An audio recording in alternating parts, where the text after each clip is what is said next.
Hey guys, welcome back to my channel, Make It Make, where I always try to encourage you guys, if you can't get it to make, then make it make. And that's pretty much what I've been doing here, is just sort of making it make with what I have. This is sort of kind of like part 2 of what happened last week. The yard is just completely ripped up. I mean, there was really no other way for the workers to do it. I mean, they had to just run in their machines and equipment, and that's just the way it is. It'll grow back, but in the meantime, I just hate the way the yard looks. It looks like a tornado storm went through here, but that's exactly what happened. The good part is I'm so happy that they grinded up that stump. Remember that stump was here? You know, they came back, they grinded that one up, they grinded up the other one. So now I just got to sort of figure out what I'm going to do with all of this.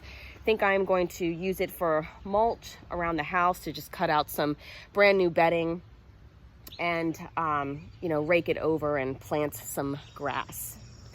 The other thing I wanted to tell you guys was my garden. I mean, with all this happening, guys, it's just, my garden just went completely downhill. The goals that I had originally planned are just shot. They just are. My pump to the water system that supplies water to my garden completely broke down, and I was going to take care of that, but then the storm happened, and then we just got busy. We got a couple of super hot days, and that just all but killed my garden. Then rain, overgrowth. So this is where I'm at right now.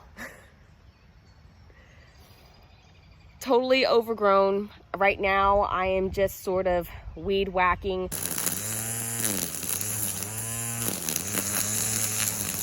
What I can and salvaging the plants that I have, and, you know, seeing what has survived underneath all the circumstances. And I'm just gonna salvage what I can. Yeah, salvage what I can, and then just let this garden be for the summer. I'm not gonna replant, I'm not gonna do anything, and hopefully next year will be a better year for growth. But you know what, these things happen, and my garden was at the mercy of Mother Nature. It was kind of a neat experiment too, because I was able to, you know, see which plants could thrive, which ones were the hardiest. I tell you what, so the beets did well, tomatoes did great, and I had, remember those 10-gallon, no, they weren't 10, yeah, they were 10-gallon buckets of plants that I had to salvage those. They are right here.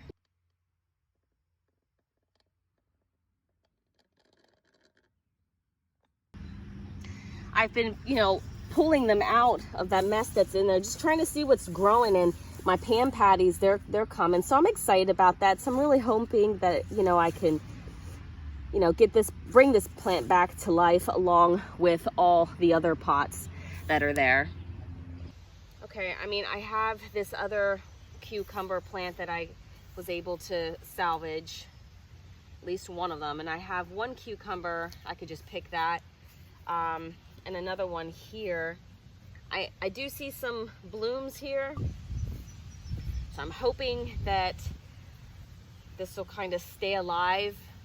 I mean, I'm just really hoping I could just keep these plants going with what I have. But yeah, I mean, that's just the way it is.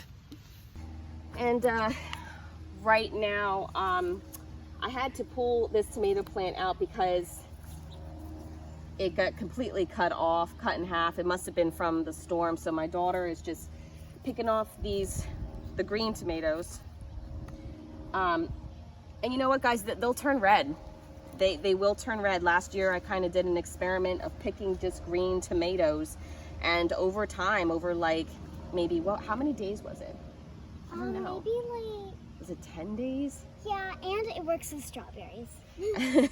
So we were picking green tomatoes early, and they were turning red on us, and then I ended up freezing all of these tomatoes that I picked while they were green. So if you just give them some time, they will turn red. So our frozen tomatoes from the summer. Got all kinds of cherry tomatoes in here, Roma tomatoes. So, you know, it's not a loss if a plant breaks off and you're just like, oh, I've lost the whole thing. No, definitely take them, put them in the sun, in a sunny area, and they will turn red over time. Oh, thank you. Here, let me see if I can kind of push this down. Does that help? Thank you so much.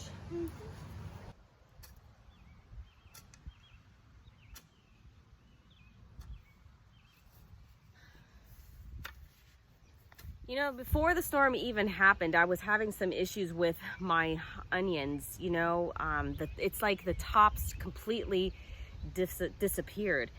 And I was going to try to go dig them up anyway. I had a couple that did have, you know, their stems, the tops on them. But now that I have the opportunity to dig them up, I'm not finding not one onion. I mean, not even a bulb. So I don't understand that.